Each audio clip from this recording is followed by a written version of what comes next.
Welcome to the Mike Weatherford Show. I'm Mike Weatherford.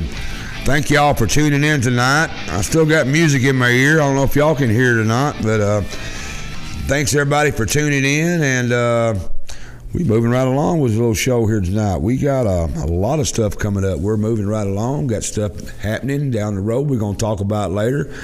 I want to welcome a special co-host tonight. What's up, Tater? Living the dream, baby. Living the dream, brother. Always living the dream. Tell you what you been doing, man. Man, just building roads and hanging out. I hang out at Mike's muffler a lot, shooting the breeze with Mr. Jim and everything, and just hanging around, messing around. Having fun. That's it, always having fun. How's the road coming? Look, I'm hoping maybe we'll get the rest of it, get some blacktop going down next week, hopefully. Really? So we're going to be 4-laning here maybe by the first of the year? Yeah, probably spring. When the spring rolls around, we're going to put a slick coat over the top of all of it, get all the driveways paved and some new stripes, and we'll be ready to rock and roll. Oh, man, that's good news. That's good. Heard anything on when they're going to start the second phase? That's up in the air, I think. I don't know. Yeah. You have to ask somebody higher up the food chain than me. Man, that's the big news around Paris. He's trying to figure out what's going on. Man, I want to appreciate you coming in, Tater. Hey, man, it's my pleasure. I know it's my pleasure. You are pretty good at what we're going to talk about tonight, man. I mean, you pretty well know your history, don't you? Oh, I thought you were saying because I was old and that made me history or something. That's a lot of it, but I wasn't going to really say that, to the point. But being you brung it up, I do love history. I do. I'm really more fascinated about the history and the architecture stuff. Yeah. You told me if I ever do a history show, you wanted to be here. So I'm here. You got you. I'm here. I appreciate you doing it, brother. Hey, I'm glad to be here. Man, we got a good one tonight. If anybody doesn't know this gentleman, and you're fixing to meet someone tonight that really knows the history of Paris and Henry County, I want to welcome my guest tonight, Mr. David Webb, Henry County historian. Welcome to the show, David. Okay, pleasure to be here again. Man, you're my first repeat. Awesome. You didn't get enough the first time, did you? No, ran out of time. Hey, I appreciate it, man. I really do, coming in a lot. Thing. We had you on before, and we had Miss Money on, and we just didn't give each one of y'all enough time, so we're going to bring you back, and we're going to talk about the history of Paris. Tell us again who you are and what you do and how many different hats you wear, goodness. David. A lot of hats. You got them all lined up over here. Well, yeah, I'm David Webb. I was born here in the Henry County General Hospital at that time. Grew up in Mansfield, went to Henry School, Henry County High. Graduated in '86, along with some good folks here. Mike Wilson, our esteemed city manager, Dr.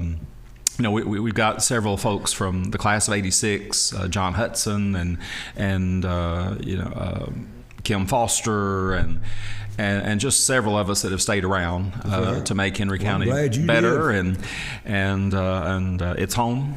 And love it. I went to Murray State Union, got a doctorate there from Union in Jackson. So you're a doctor? Yeah, I am.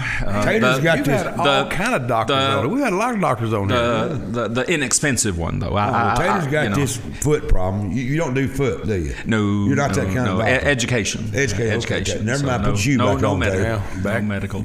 And so hats, I'm the president of the Henry County Historical Society. I'm the longest board member of the Heritage Center, our local museum, county historian, county commissioner, teacher, deacon at Maplewood Baptist Church, and I've probably forgotten. How do you have time to live? Oh, I was coming in on two wheels, trying to get in here from church tonight. I appreciate all my guests, and especially people like you that's got so many hats you wear.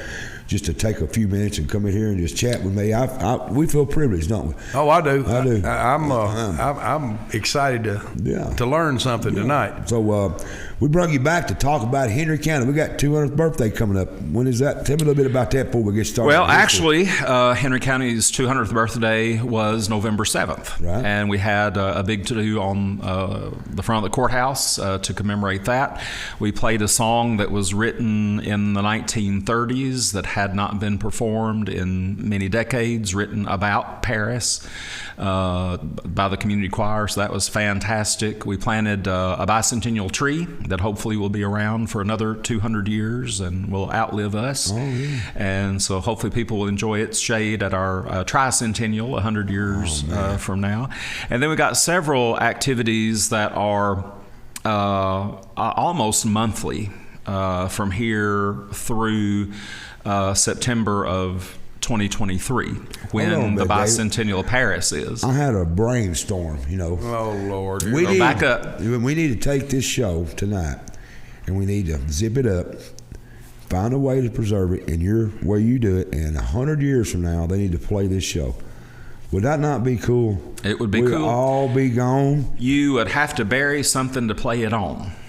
Okay. Well, there'll be Because, internet. 8 tracks are gone. Yeah. VHS is going. But I've got an It's 8-track in gone. my shop. DVDs are on the way out. CDs are on the way out. I'm going to talk to the producer and find out if there's a way we can take this and give it to you, and you put it up there in y'all's history place and put on it David Webb, Henry County Historian in 2021, and 100 years from now, when they making a big deal out of that, there'll be somebody else behind the microphone, somebody else doing your job. They can say, "Look at them guys."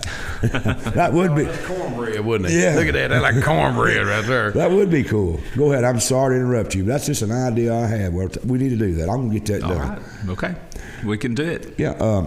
Tell us about Henry County again. How we started this earlier. We're going to just briefly jump through till we get to some good meaty stuff. Tell us where we started, how we started. Goodness. What is now Henry County was carved from Chickasaw land, so West Tennessee, part of the Jackson Purchase, 1818, 1819. And we had a few people come in illegally. And put cabins up and that sort of thing. Yeah. But Henry County was created by the state, named for Patrick Henry. We were formed on November 7th, 1821. We're a twin county with Carroll County, and they had a bicentennial celebration also on November 7th. And basically, people just came in and cut down 1 million trees to create the community that we enjoy today. Just using what was on the land, lots of log cabins, making brick here.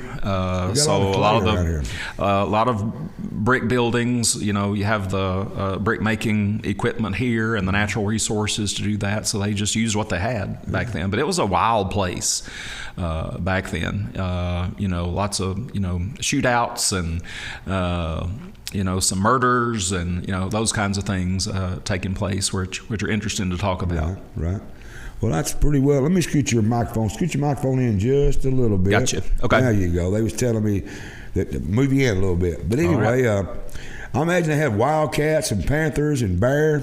We don't think we had white-tailed deer, but we probably had some elk back then, they claim. Oh, and buffalo. No question. We had buffalo and elk and bear. Yeah. David Crockett and his son John Wesley loved to hunt in this area, especially around Elkhorn, where there was a big salt lick. So a lot of the game animals would congregate there. It's actually where Sulphur Well was located. Right, okay. Basically, there were some guys who came and they thought they could bore down into the ground and hit an artesian well of salt water. And if they could do that, they could, evaporate the water, keep the salt, sell it, and make some money off of it. But when they broke through the bedrock, of course, we know what came up: sulfur water, a fire hose coming out of the ground there. They thought, "Oh my word, this is a disaster. We can't make any money out of it." But then some people came in later and actually built a resort around it. There was a hotel, there was a bowling alley, pavilions, picnic areas, and for many generations, you had lots of 4th of July,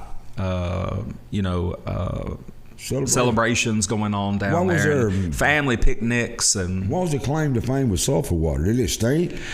Well, it smelled like rotten eggs. That's what I thought. What did they do? Lay up in it or what? Well, they drank it. It was thought to have health benefits. And I think they still have it down in Springville. Well, in 1837 and then again in 1875, there were some pretty terrible plagues that happened. Yellow fever in particular that just devastated Memphis, and people tried to escape Memphis, just even left dinner on the table trying to get out quickly. It killed, I think 20,000 people.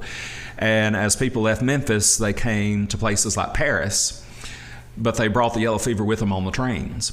So we had it here too, coming from Memphis. And it was said that whoever drank the water from Sulphur Well never got yellow fever. And there may be some medicinal benefits to sulfur water. Of course, you heard of sulfur drugs, which is an antibiotic. Maybe there's something to that. Gotta be. Tater, can you imagine drinking that sulfur water? No, it stinks, man. Yeah, it's awful. But I tell you what, I've seen real cool pictures of that resort back in the day, man, and it looked like that was a happening place back in the day. I imagine it was. I mean, but to go from Paris down there would be a 2-day trip.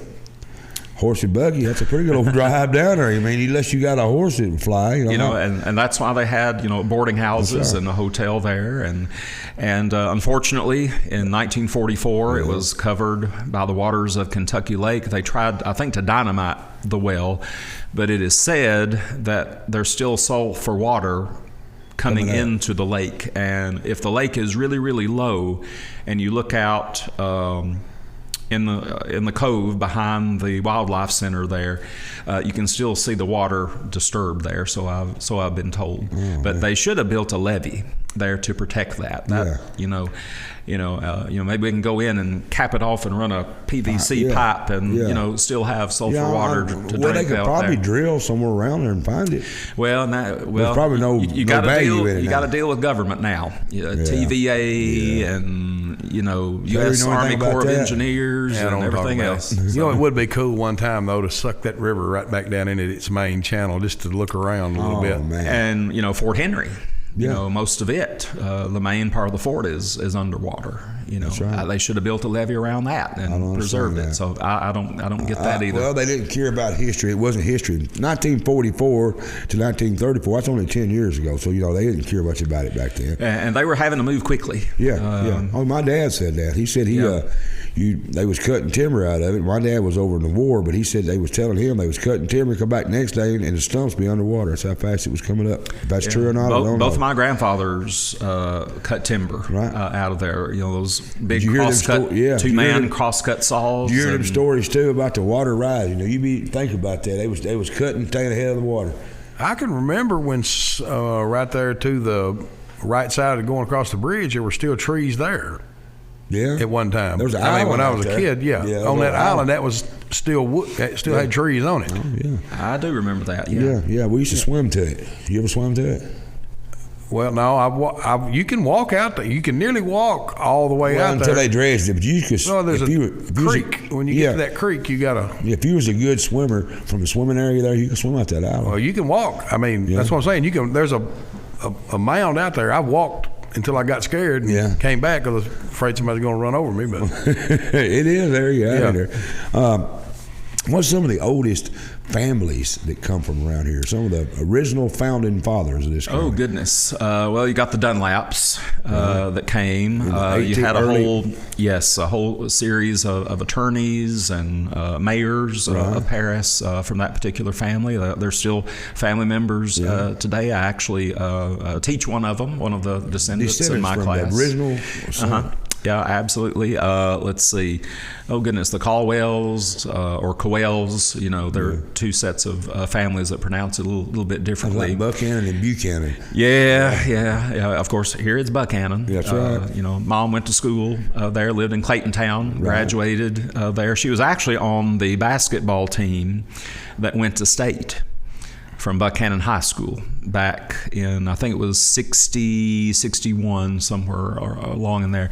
And they had to kill hogs, had a hog killing to raise money to send the girls there, to, I think it was the Municipal Auditorium, I think is where they played. Can you imagine, little country school like Buchanan and having girls there to play in the state tournament in Nashville. You know, that back in that day though, that was a big trip, man, to get to Nashville from. When The I whole was community was excited. When I was a kid, going to Big Sandy was a big trip.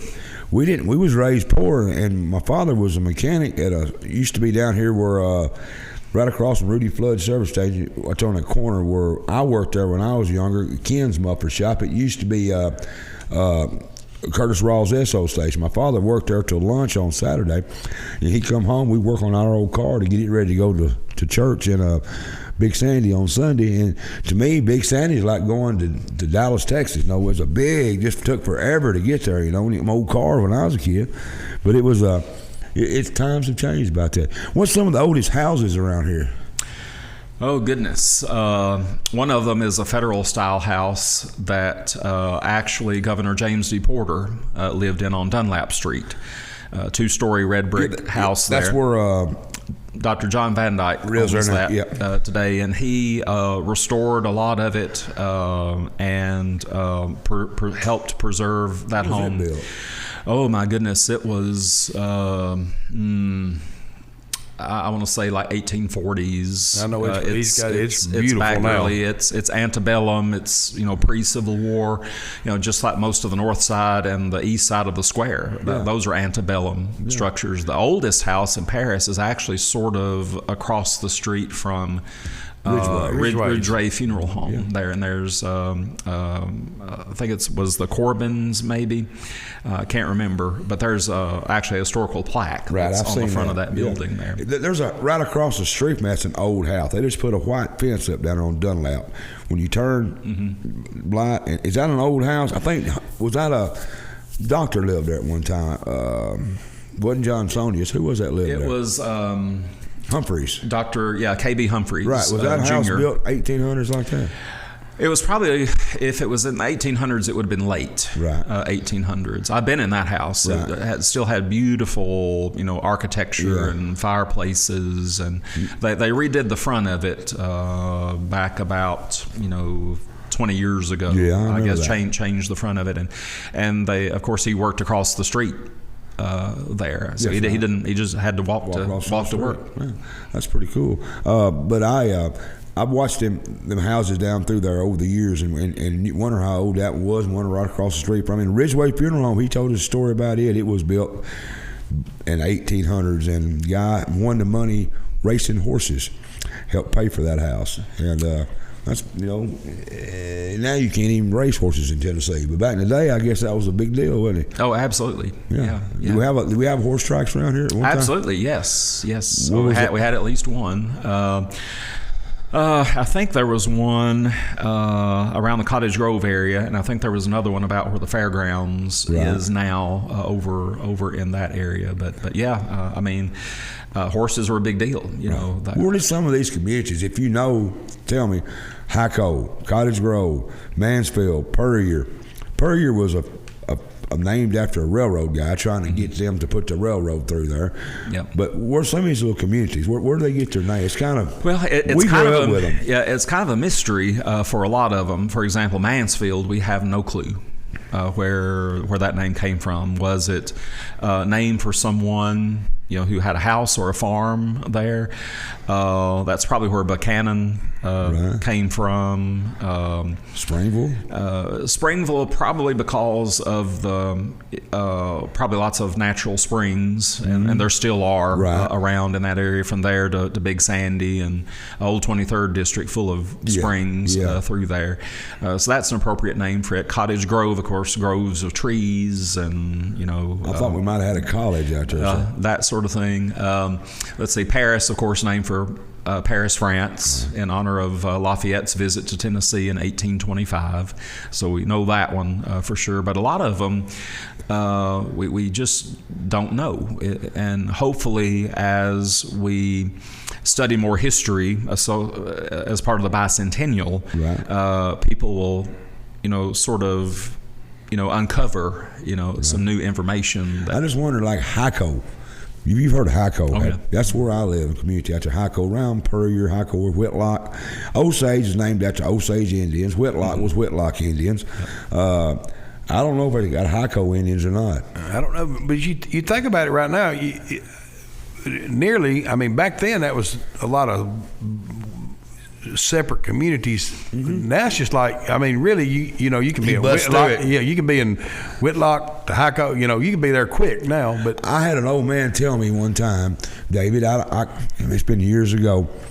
He told me at one time Henry County had 175 mom and pop grocery stores.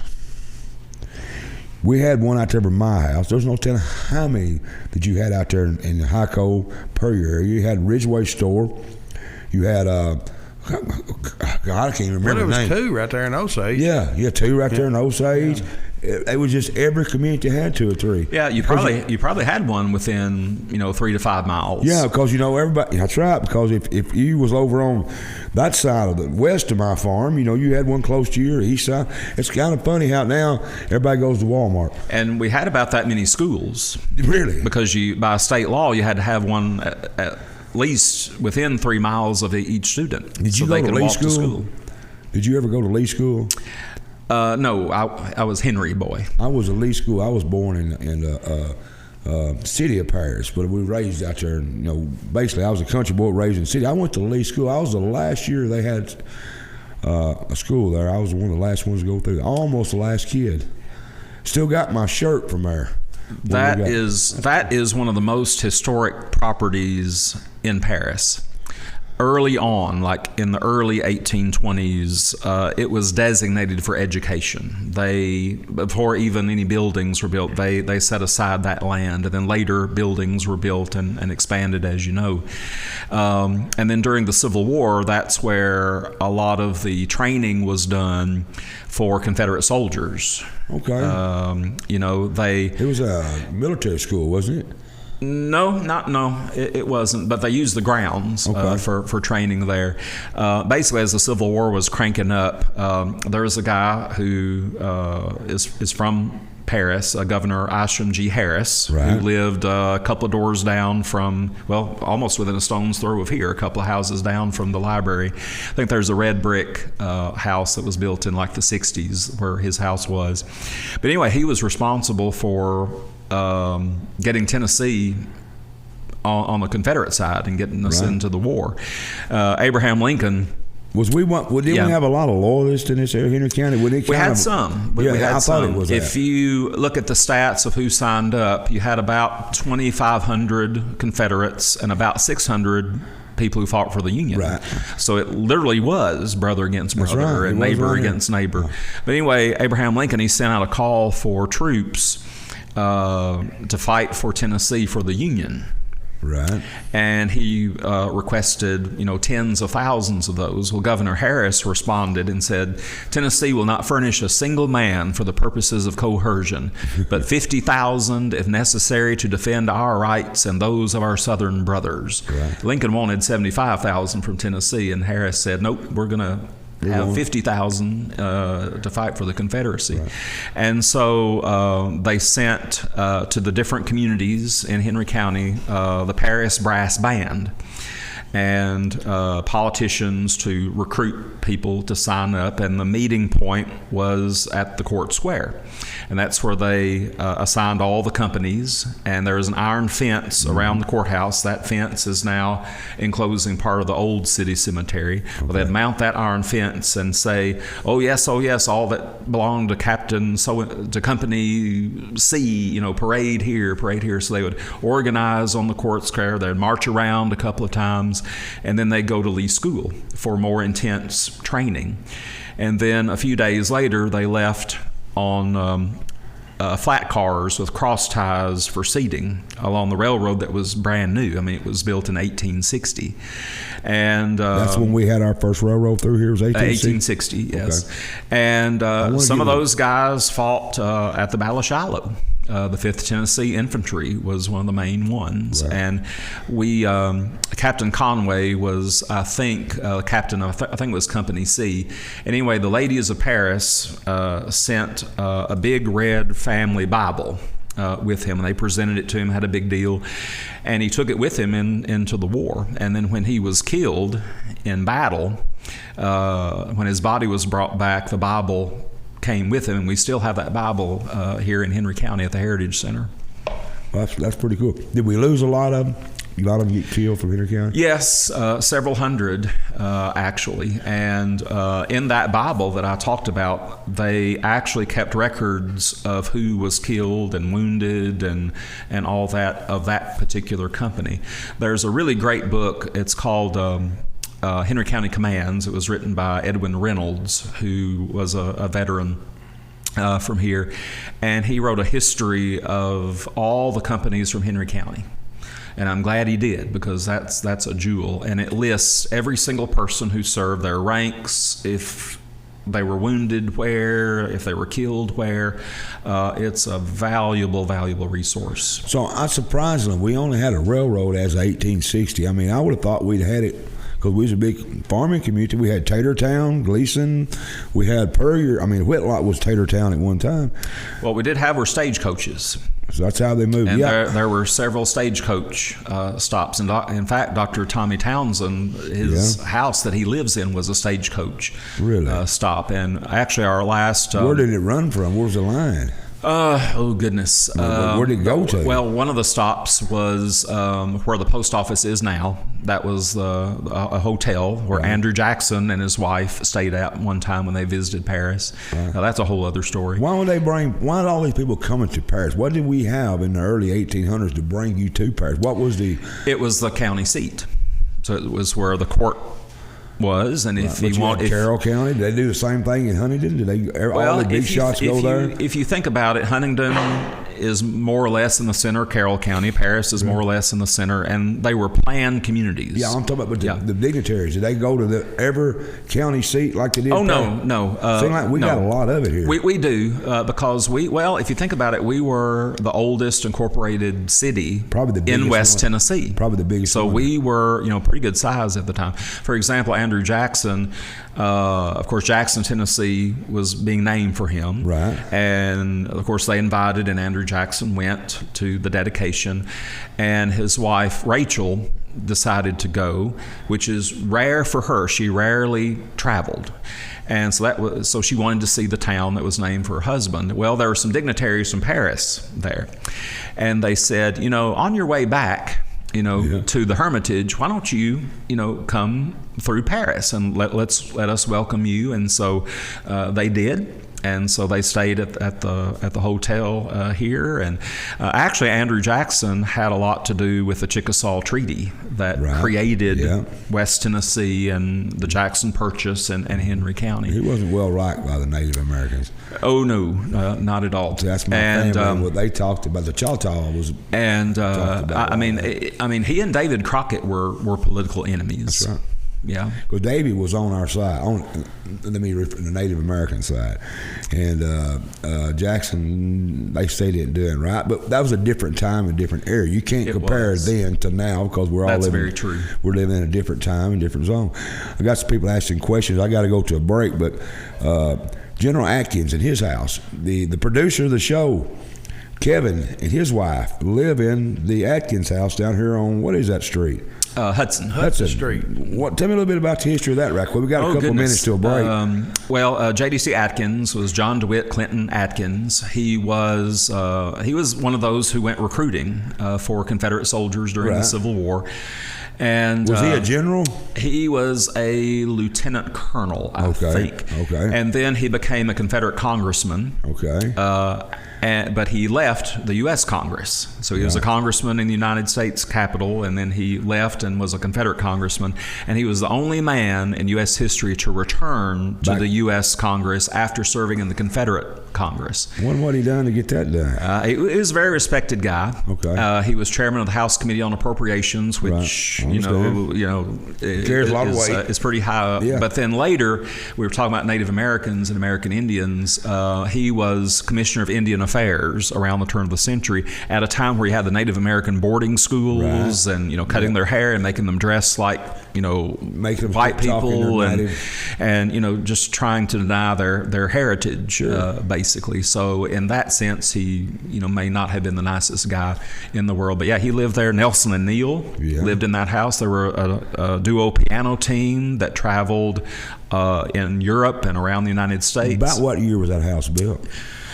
It was antebellum, so before the Civil War. Really?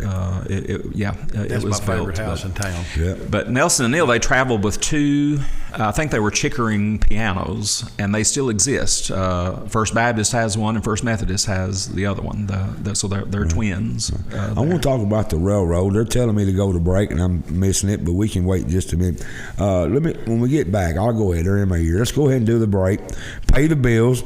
And what I want to do from that is talk about the railroad, the history of the railroad, and I'm going to let you just do what you do, which is just keeps me occupied. Taylor, what do you think? He's pretty. I'm sitting over here thinking. I wish I had your job tonight, just sitting right there and just listening. I'm just listening and enjoying it. It's good stuff. All right, folks, we're going to take a break. And we get back, we're going to continue with David Webb, and we're going to see if we can get some more history from this man. So don't go nowhere. About 4 or 5 minutes, we'll be right back.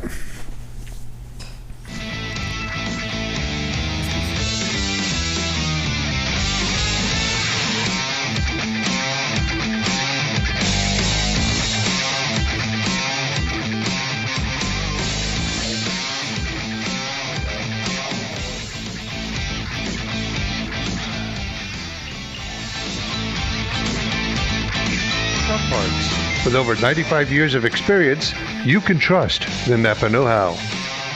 Take Me Back Cafe. Delicious home-cooked family-style meals in a nostalgic, warm, and inviting atmosphere. Take Me Back Cafe. Great for the entire family. And the attorneys at Hawley & McAdams, who with over 90 years of combined experience, pride themselves in competent, thorough representation, utilizing their vast experience in a broad array of practice areas. Voted favorite law firm in the 14th Annual Reader's Choice Award, Hawley & McAdams are proud and honored to serve you. Don't let pain become a way of life. Voted 6 years in a row as the winner of Favorite Chiropractor in the PI Reader's Choice Awards. Dr. Dustin Forrester can help restore your sense of normalcy and help put some spring back in your step. We are proud to announce the addition of Dr. Grace Burden to our staff, providing the service of dry needling for all our patients. Call our office at 731-644-9000 to schedule your appointment today, and you could be another one of our many happy and satisfied customers. The decision to buy or sell a home can be a difficult one, and it's important to have someone you can trust during that process. Landmark Realty is that someone, committed to serving you and to building solid, long-lasting relationships. Our experienced real estate agents with established professional networks work hard to help you find your perfect dream home. Browse our wide variety of homes at landmarkrealtytn.com or stop in at either of our 2 locations in Camden or Paris. Don't live in the past. Let Landmark move you into your future. Whether it's real estate, business, criminal, or family law, civil litigation, estate planning, or even personal injury, attorneys Andy Clark, and Chad Cox of Clark & Cox PLLC provide the experience and trusted representation that you're looking for. A long-standing Paris PI Reader's Choice favorite. Clark & Cox address your legal issues using the team approach, setting into motion a strong and highly competent and capable staff to assist you with all your legal needs. To find out more about how we can help you, visit clarkandcoxlaw.com or call us at 731-642-4446. L.I. Smith & Associates, a full-service engineering and surveying company that combines 40 years of industry expertise with new cutting-edge technology to provide innovative solutions to real-world problems. Headquartered in Paris, the professionals at L.I. Smith are dedicated to providing high-quality surveying and civil engineering services throughout Henry County and the surrounding region. L.I. Smith & Associates, industry expertise, innovative solutions, and community-focused. 54 Fuel Mart, a great place to eat with friendly staff and some of the best gas prices in town. Stop in for a bite to eat or get treated like family. That's 54 Fuel Mart, 1213A West Wood Street in Paris.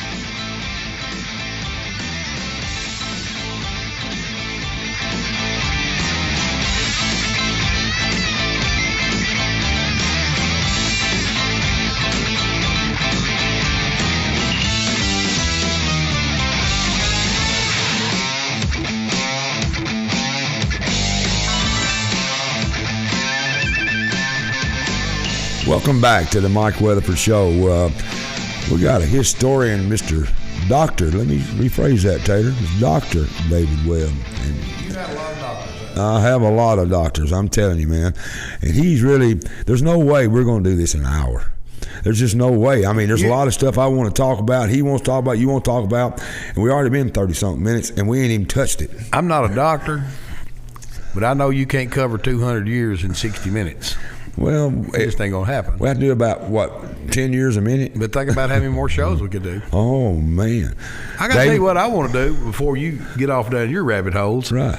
Is a question about something you said earlier, is about them shipping all of our soldiers down to Shiloh to fight. Why were they, do you know why they shipped them down there when we had Fort Hyman and Fort Henry right here? They were manned by people, already there, in that area. Paris was a recruitment center. And so say if you were from the neutral state of Kentucky and you wanted to fight for the Confederacy, you came to Paris. If you were in the Boot Hill of Missouri and you wanted to fight for the Confederacy, you came to Paris. And so that's why General Ulysses S. Grant wanted to come to Paris and disrupt the recruitment that was happening here. Right. Because you had a Civil War camp where the old co-op is now old E.W. James. Was that E.W. James? Yeah, up the hill there. Cash Saver, where all that is now. That's where a little creek was, and so they had the camp. I used to play in that. There.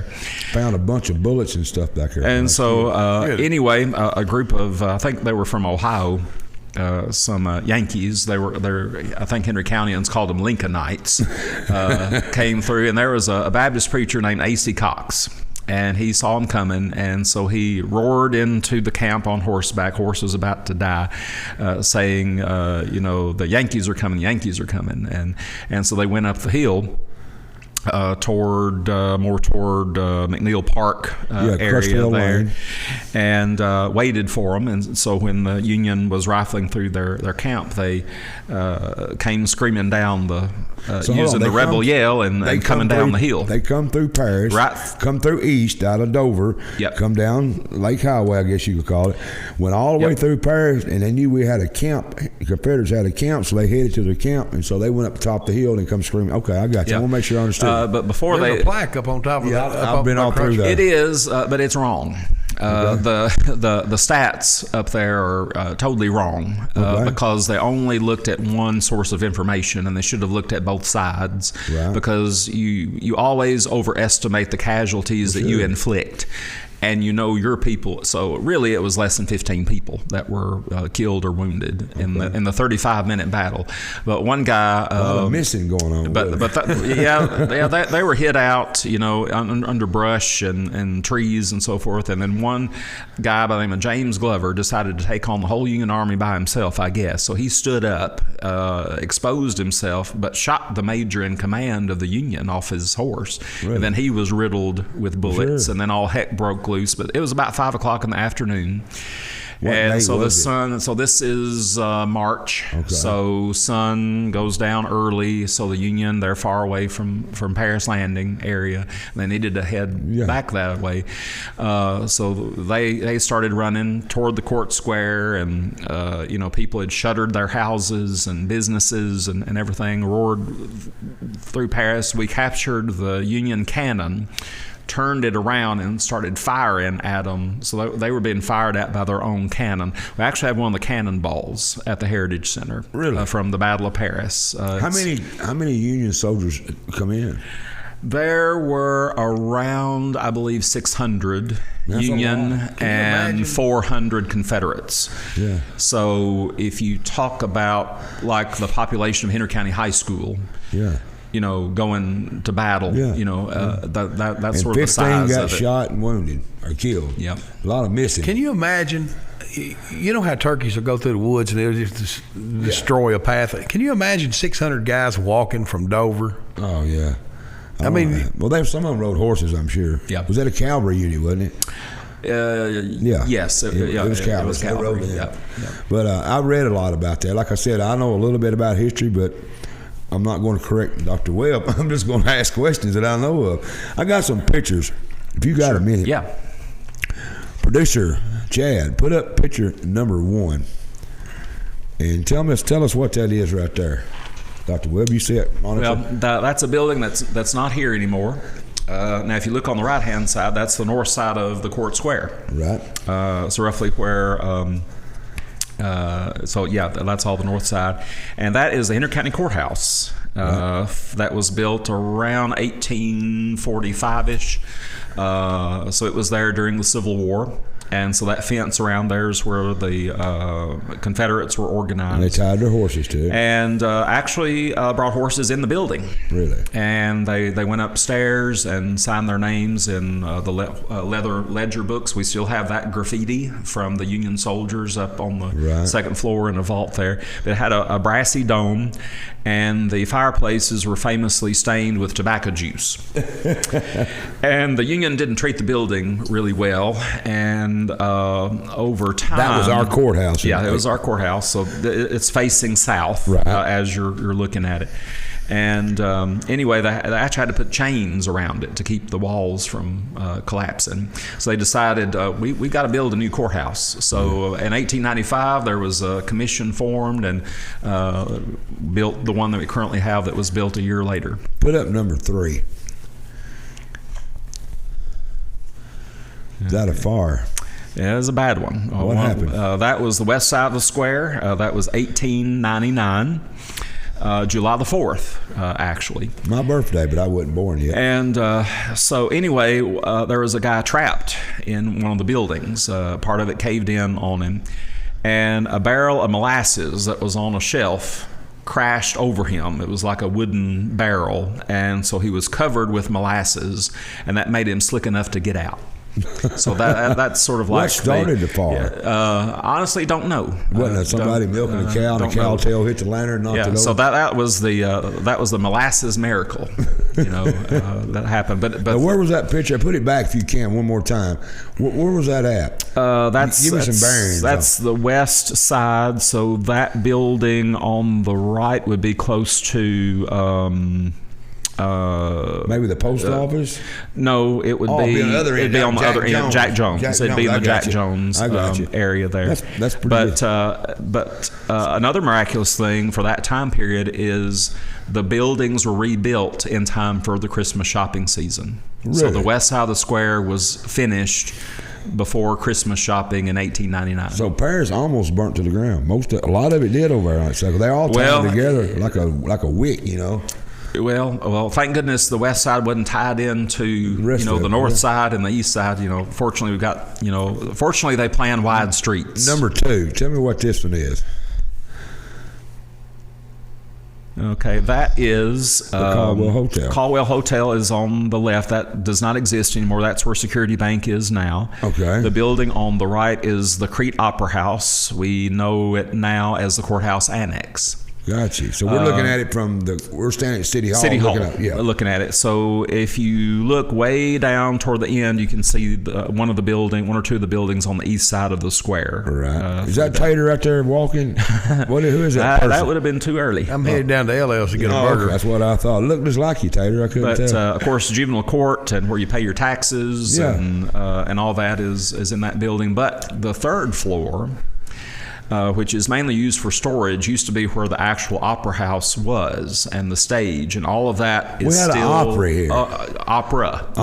It wasn't not opera like country. Opera. It was them people that sang. Tater, do a little opera singing. You do that something. Look, I can't carry a tune on a bucket, man. Okay. I'm just going to... we had an opera singers like the Birdcage was in what was that? Oh, Lord. Go ahead. I'll think of it in a minute and I'll come back. Go ahead. But anyway, the acoustics up there are perfect. We've had some musicians and music people go up there and they said, man, this is the most perfectly acoustic space. Oh, goodness. I can't remember. It seems like it was maybe the Caldwell family. I can't remember exactly. But it was named for a daughter who died young in her 20s, and her name was Crete, and so that's why it was named for her. But wouldn't it be amazing to restore that space? Yes. I mean, it's on the level of acoustics with Carnegie Hall and the Ryman Auditorium. That's what I'm saying. It's been there for what year was that built, you reckon? 1899. Are there pictures of it from? Is there pictures of it on the inside? Yes. So you could possibly Tombstone, go back and look at that. Well, we have descriptions of it. Actually, one of the chandeliers was in Dr. Adams's house on Chickasaw. They actually took it apart, and it was like two different light fixtures, but they were one piece. So we've got that. Hopefully that's still in the house. Number 4. And we've got descriptions of the velvet curtains, and some of the ornamentation is like the columns are still up there. Yeah. Picture 4.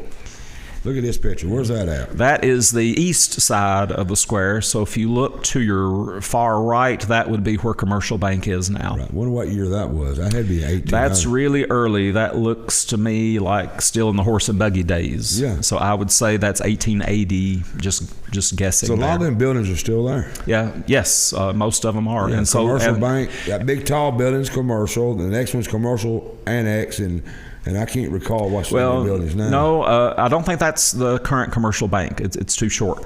Really? It looks tall. To be well, that. it don't look like he's as tall as the other ones. Yeah. You're right. You're probably right. But those are antebellum buildings built before the Civil War, and the set of buildings where the it's old Hallmark building. Right. Somebody needs to buy that and restore it. You know, what would it cost to build that great building back then? Just guess. You ever read anything? I can't. Had to be I can't like recall. 4,000 or 5,000. Now it costs you $4 or $5 million. There's no telling what it costs nowadays. Give you maybe a sense of it. Grove Tower was built for $46,000.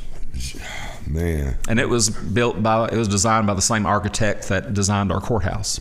I'm going to get a little bit more moderner, unless you got something else you want to talk about. Moderner? Moderner. That's a new word.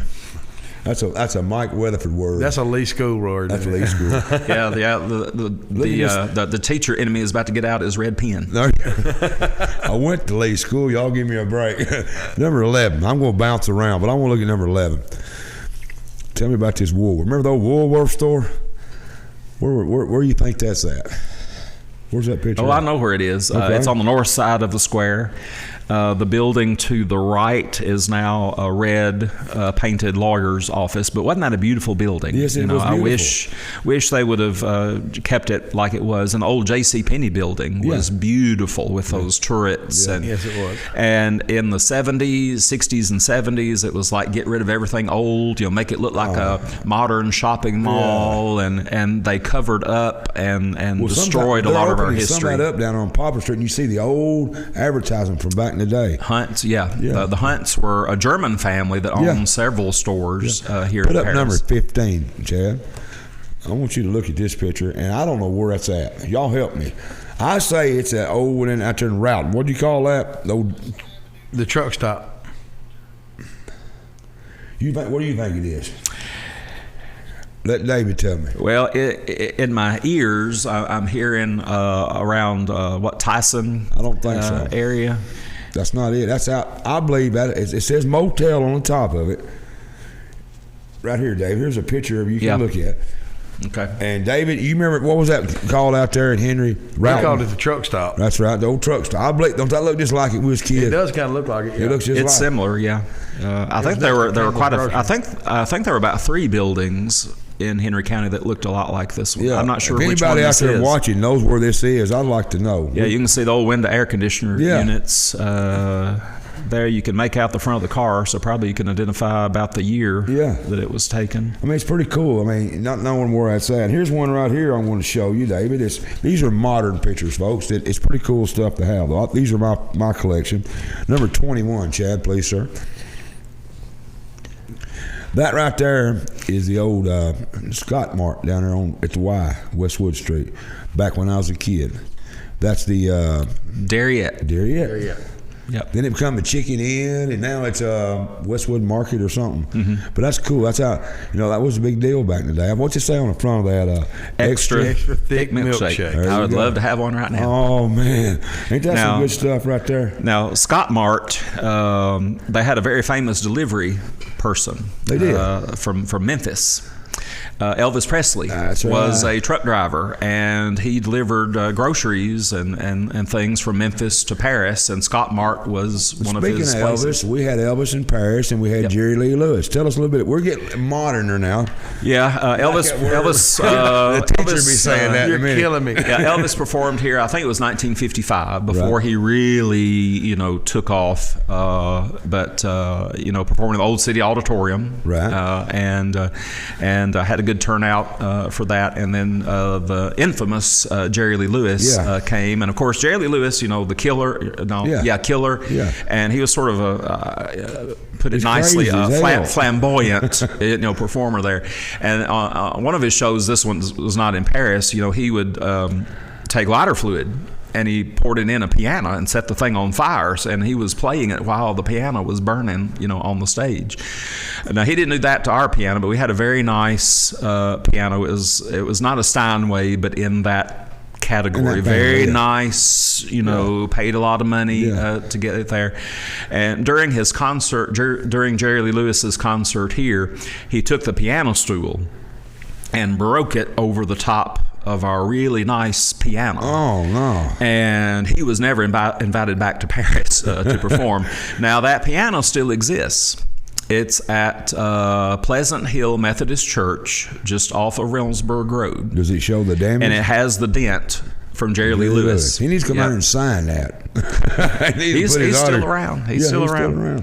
That's pretty good stuff right there. I need to skin his head for tearing up the piano. Yeah, we forgive him for that. Just come back and sign it. We'll let him go. He's getting older. He's got we up there. Jerry Lee is. He's not dead. He's got to be way. Yeah, he was still performing. I know up until before COVID. I think somebody asked you about the history of Dr. Carpenter. Is there some history with him that I'm not familiar with? Carpenter. Dr. Carpenter. Not familiar with that. I'm not familiar either. But somebody asked me that question. I didn't know if there was any history with him or not. I didn't know. None that I'm aware of. I know a little bit about a lot and a lot about a little. Yeah, I understand. Tell us about some famous shootouts and hangings and.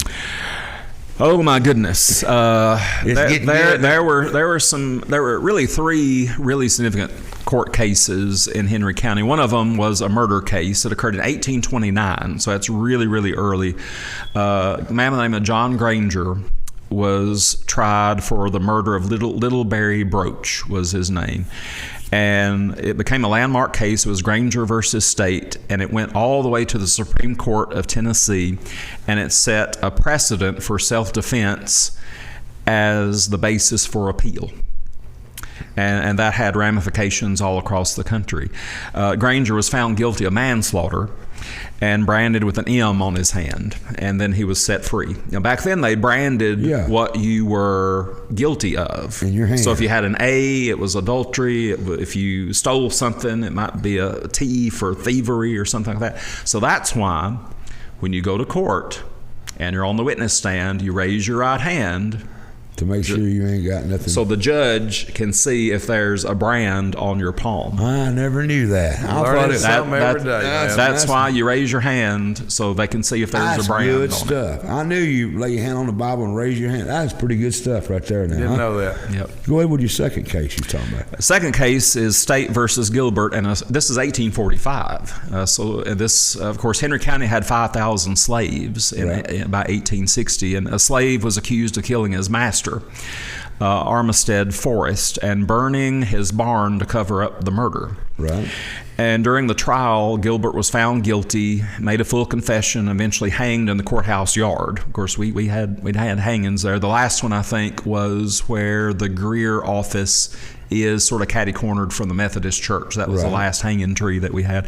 But it marked the first time in American history where slaves were allowed to testify in a court situation against white people.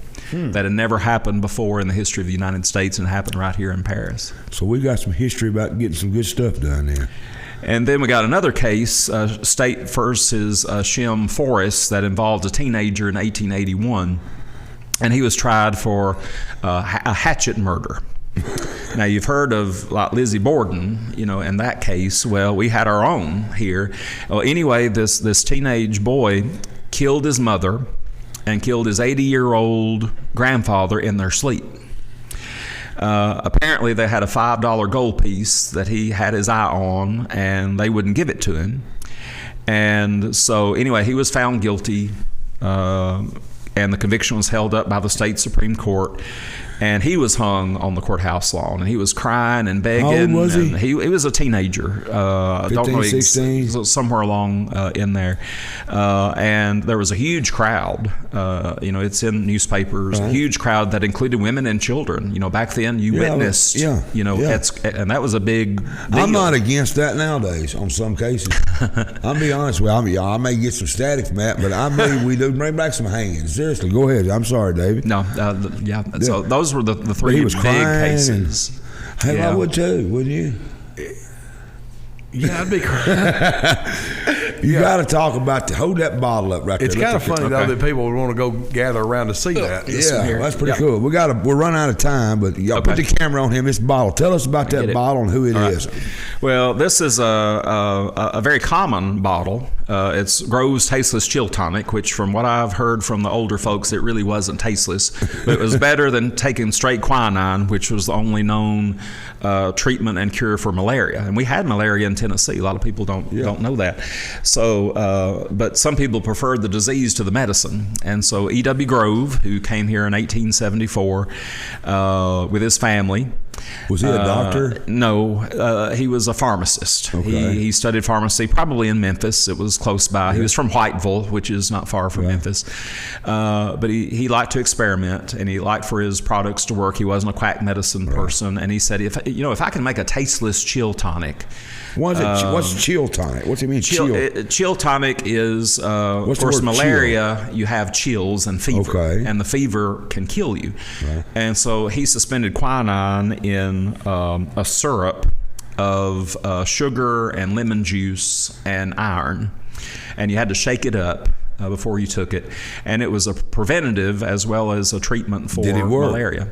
Absolutely, it did, and it sold like hotcakes. And by 1890, there were more bottles of Grove's Tasteless Chill Tonic sold than bottles of Coca-Cola that year. Oh, man. Just to give you an idea of how pervasive this would be in your medicine cabinets, like Pepto-Bismol or Tylenol or something like that. Everybody who lived in the South or even in Central America or wherever the British went, they took Grove's Chill Tonic with them. Is it still around? They still make it? No, formula? No. The company was sold. It became Grove's. It was the Paris Medicine Company that, of course, started here, near the Court Square. Where was his medicine company at? It was in several locations around the square. So he made it locally. Made that in a small building uptown and made big bottles that to sell worldwide?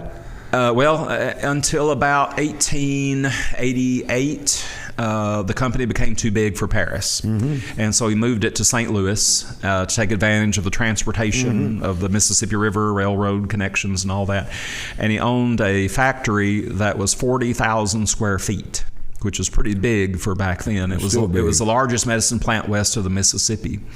And then he got into real estate, built the Grove Park Inn in Asheville, North Carolina, built the Grove Arcade, one of the first indoor shopping malls in the nation. He built the first subdivision in Florida. He was all over the South. Of course, the Vanderbilts were there in Asheville, and they made a deal.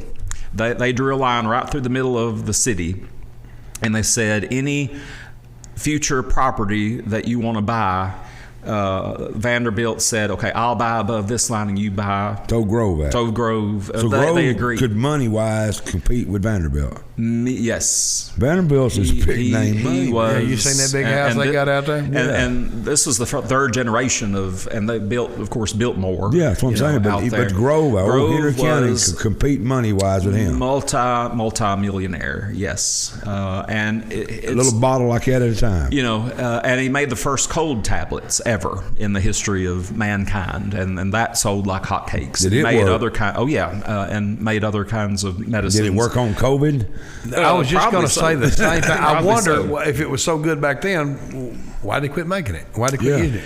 Yeah, I don't know. I don't know. Well, it's cause I wish we had some. We might see if we could get rid of the Rona with it. Fierce competition there. Johnson, of course, Johnson & Johnson's an old company. Yeah. And they were competitors with Grove. Well, you know, if you make something so long, I don't know about medicine, but you may lose the patent. Here comes generics, and then all of a sudden, something you're getting $50 for, you can buy it for $4, and so we got to make a different mousetrap, Tater. You know, it's all about the Benjamins, a lot of it. But even though Grove was a multimillionaire and didn't have his primary home any longer in Paris, he remembered our community. And in fact, he endowed Grove High School. Right. And over a century later, we're still receiving money from that endowment. Really? Thousands of dollars a year goes to Henry County High School Well, how much and he the put in ninth that grade endowment, school. you reckon? I don't remember exactly, but they've added to the endowment. They bought and sold property to increase the endowment. But our children still benefit from Grove's generosity more than a century later. What about the old Mitchum factory before we go? We're a little bit old. I don't care. Mitchum, the Mitchum roll-on, was invented here. The deodorant, which I use, it's still pretty much the same formula. It was invented by somebody They used who to sponsor my baseball here. team. And anyway, it sold like hotcakes, and then they sold the company to Revlon. That's right. They promised to keep the factory here. They broke their promise. And still today, a lot of Henry Countyans will not buy Revlon products because of that. That's right. Some of the older folks here. They was out there where the Tecumseh is now. Yeah, exactly That's where the that Mitchum is. building was back then. And I thought it was up there by the Mitchum building's across from the old sheriff's department. The one I played ball for was the out there with last something. one. Yeah. Yeah. With Tecumseh. That's where the Tecumseh building come from. Yeah, Paris was a big cosmetics manufacturing company. We had the National Toilet Company. We had Tyson and Company. We had, I've lost my train of thought. But Spinks had a little bit, I think. Did some of their clay go into that territory? But I remember us tearing the Mitchum building down. Yeah. It was on the corner there. Across. They did make it they out were there in several places. Yeah. Where Tecumseh is, because I played on the Babe Ruth ball team, and they carried us out there, and one year we done pretty well on the ball team. Yeah, I think that was in their later days. So. Yeah, well, I mean, I wasn't born. I'm not as old as y'all. Yeah, the National Toilet Company was, they were upstairs where the Opera House was, the stage and all that, where that used to be. You can still make out where the seats used to be. And they had a sign that said, "Please don't spit on the floor." Well, I got up on a real tall ladder and got that down, and it's now archivally preserved at the Heritage Center. Man. But you can still smell the cosmetic powders up there from the cosmetics industry over 100 years ago. It's gotten in the floorboards. Golden Peacock? Golden Peacock, yeah. That was another. Yep. That's what I'm referring to as the Mitchum building, is what where the Golden Peacock was. Right? That's what he's here for. It was a two-story building there behind where the TVA building used to be? Railroad tracks. Right next to the railroad tracks. That was originally, I think, a cigar factory. And then they made cosmetics. We made cigars here? Oh, yeah. We made liquor? I think it was called Chancellor Cigars. I think that was the We name had of it. liquor here? They wouldn't have been called I hear Cubans, they would still they? got liquor made here locally. There's rumors about that. I don't know. I heard they made it out of Hyco. I've heard that too. Well, my great grandfather was one of the creators of some of the alcoholic beverages that were illegal during Prohibition days. My family was out of up there in the Ledbetter, Kentucky, where they flooded all that up there, and they said it was all bootlegger. My dad said he was too scared. He just couldn't, they was rough on you back then. It was said the best moonshine was at Golden Pond, Kentucky. That's where my family was all in that area. And they would ship it to Chicago. Katie's was the pickup point. There's a Spencer Ballantyne. He owns the Town and Country. His daddy was one of the old original moonshiners. My family was. And some of the biggest customers was Al Capone and John F. Kennedy's daddy. Al Capone sent down hearses with empty coffins in them, and they just put the jugs in the brilliant. I mean, who's going to search that? Did you know that though about Kennedy's dad. Oh yeah, Rum Runner. Oh he yes. bought a lot. He said one time, the rumor is that he said that was the best whiskey come from the Weatherfords. Which we don't know about that nowadays. We're out there at Hyco? No, Hyco wasn't there. Oh, I was going. Yeah, well, we had runners from Dover to Paris. Yeah, that's right. You know, I've got a relative who's still around, so I will not mention his name at all. But he had a souped-up car, could outrun the police. Yeah, you had and it became a game. You know, they I knew what he was doing. I had that picture, David. I was going to show about. I had a big moonshine bust. You seen that one? I just didn't bring it. I don't know what I was thinking. Oh, there were several. I mean, being that I'm a law-abiding citizen, I don't get into that kind of stuff. But I wanted to show y'all. Yeah, my great-grandfather, he supposedly had the biggest operation in Henry County. Really? And he had 30 people working for him. That's a big and operation. From what How I did had you been go told, from a bootlegger to a preacher? Well, not a preacher, but a deacon. You have to thank my grandparents for living the straight and narrow life. But you still got some of that moonshiner bloodline in you. Oh yeah, But don't be. I don't say you don't drink. I'm not saying you do. But see, that's just our roots, man. And be proud of your roots. And it's farmers had to get their corn. I mean, supplement their income and that sort of thing. But he would deliver it to Paris in like 50-gallon oil drums, and it would. I mean, one of the places was a service station near where the downtown city park is, and it wouldn't be unusual to have a how about recipes oil barrel, there. But they had a whole lot more customers than people wanting to change their oil and get gas. The old bootleggers in Paris, I knew all of them back from 60s, 50s on up. I knew them. Probably some of them in the 40s. I'm not that old, but I knew them through friends and talking. I met these. I could tell you all the bootleggers. I'm not going to, but I knew all the bootleggers, where they kept it at, what they come in and tell me story about my family. It was pretty cool stuff. Well, I was just wondering if they had any family recipes left over. No. It's pretty easy to make. Yeah, you can ferment it anytime. They make it in Hyco, don't they? Yeah, one of my relatives beat a revenuer to death with a shovel. Yeah. And buried him in the woods. And that's the only reason why the reason why the liquor is illegal. They ain't gonna care if you drink it, just can't tax it. It's all about the Benjamins, brother. That's all it's about. There was a bunch of mean folks around here back in the day, sounds like. Now they just trying to make a living. I mean, we didn't sell whiskey. We've been shooting each other and hanging each other and drinking and bootlegging. I'm glad we grew up in we're learning late, but I'm going to show a few more pictures of some of the people nowadays. There's somebody wrote in here, Paris was referred to as Little Chicago when I was a kid. You've heard that rumor, Dave? Yeah. It was meaner than heck around here. I mean, meaner than hell. Be honest with you, I was raised in the west side. That's where it was mean. The old railroad area over there, that's where I was raised at. I'm a West Paris guy. You a West Paris mold? That's right. And I'm proud of it. Proud of my roots, man. I'm not ashamed of none of that. I mean, a lot of, where I come from, we take the crazies, we don't hide them in the backyard. We put them on the front porch and give them a glass of sweet tea. That's right. I'm going to show some pictures, Dave. Number 10, please, sir. I know you want to get out of here, but, put number 10 up. I believe, number 10. There you go. That's the old airplane station where Walgreens is now. It is, put it back up a little bit further back, yep. Yep, that's pretty cool right there. That's where that used to be, right where Walgreens was, the old airplane station. Put up number 5, I believe. That's where Tony Step used to have the one-step muffin. That's right. Number 5, if you would. Now, right there is Mineral Wells, folks. I want you to look at Mineral Wells. See back there leave that up there, man. See back there in the very back. Well, that's the elevator used to run across there, going over to where. Yeah, that's looking south. That's right. It's going over to where First Bank is now, back up in there. Yep. And they say that's Dudley Hubbard walking across the road right there, rumor I've heard. That's pretty good stuff, right? That's Mineral Wells now. Look at it. I don't see a McDonald's or any of that hamburger stuff. That was back in the good old days. Yeah, I remember when McDonald's was built. Yeah, I do too. 74, wasn't it?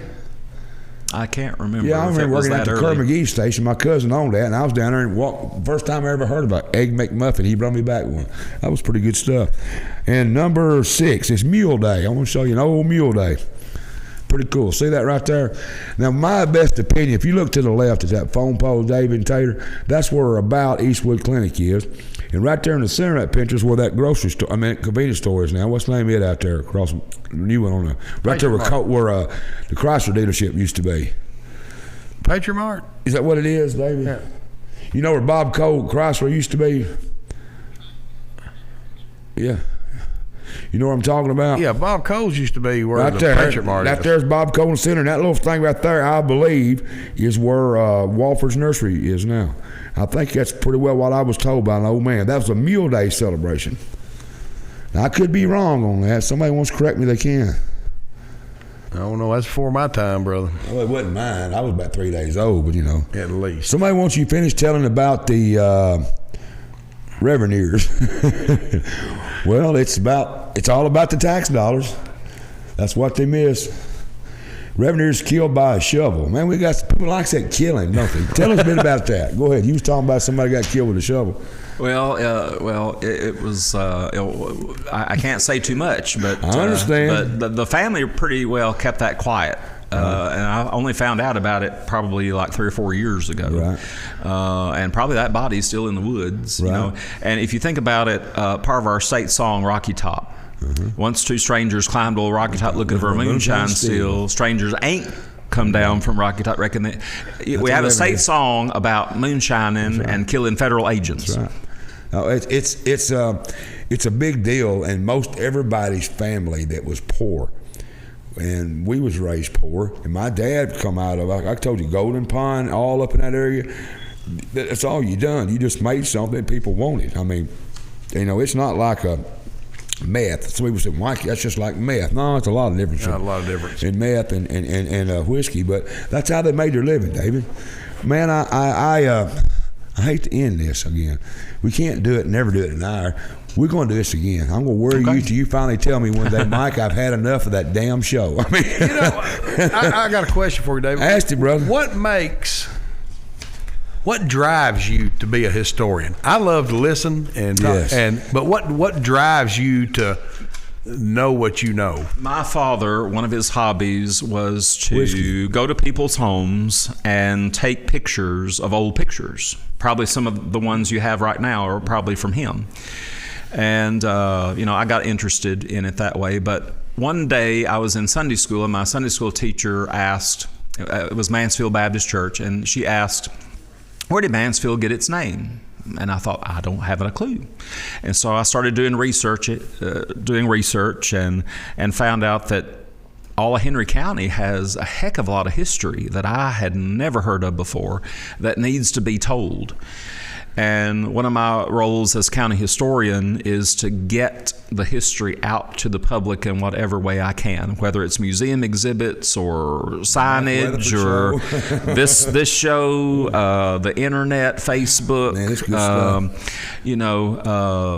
events, historical markers. If you you don't name know it. your history, you're bound to repeat it. And that's good and that's bad. But History is a very good tool to make predictions. that's You know, right. historians are the best fortune tellers. they are. They tell you what usually happens. I just hope this generation that's coming up now. Appreciate it. I hope there's at least one in this community that will follow your footsteps. I hope so. And Because I've been the youngest in a lot of stuff, and I'm like I'll be 54 I think this month.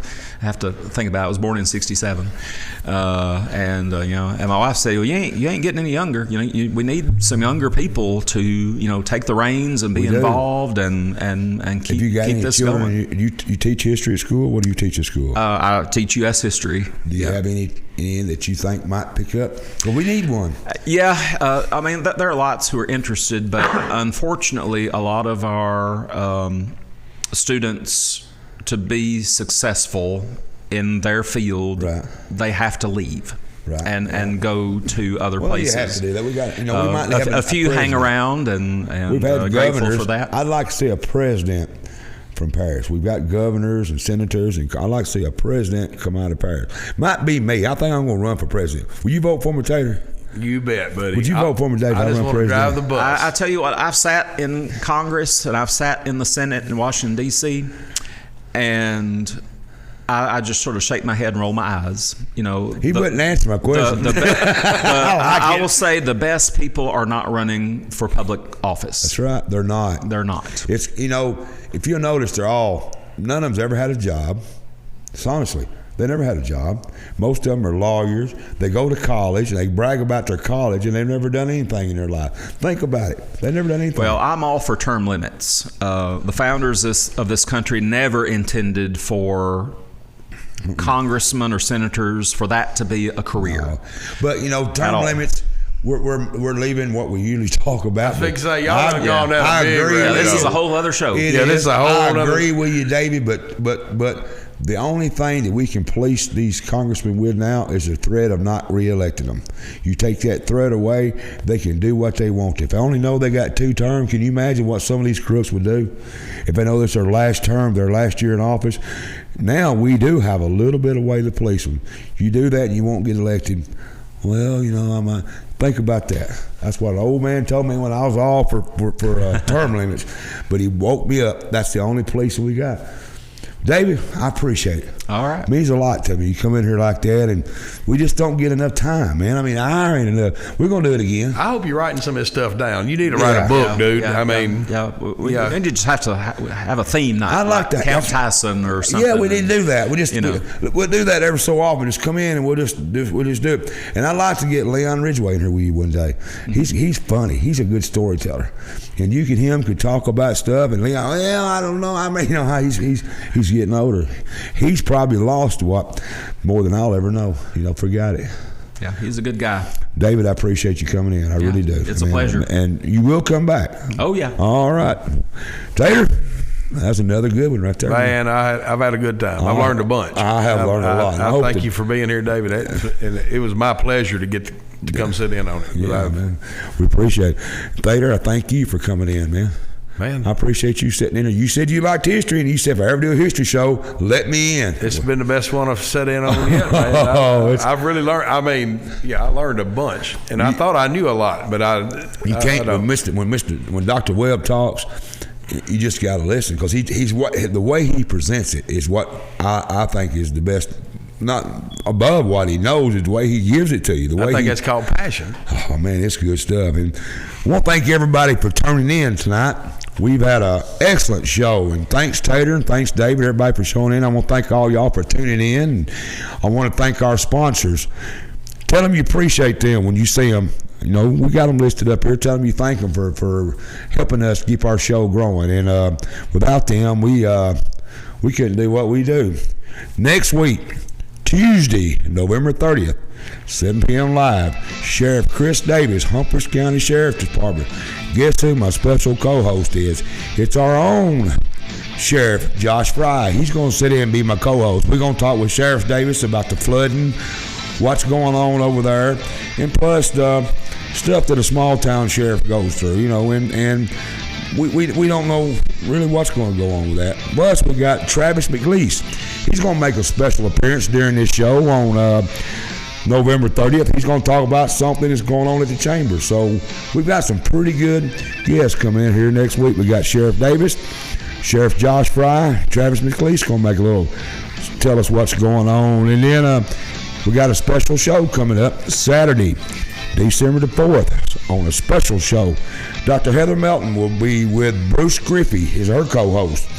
She's going to talk about the victims from the vaccine. I think we're running that through, and that's going to be the last of that.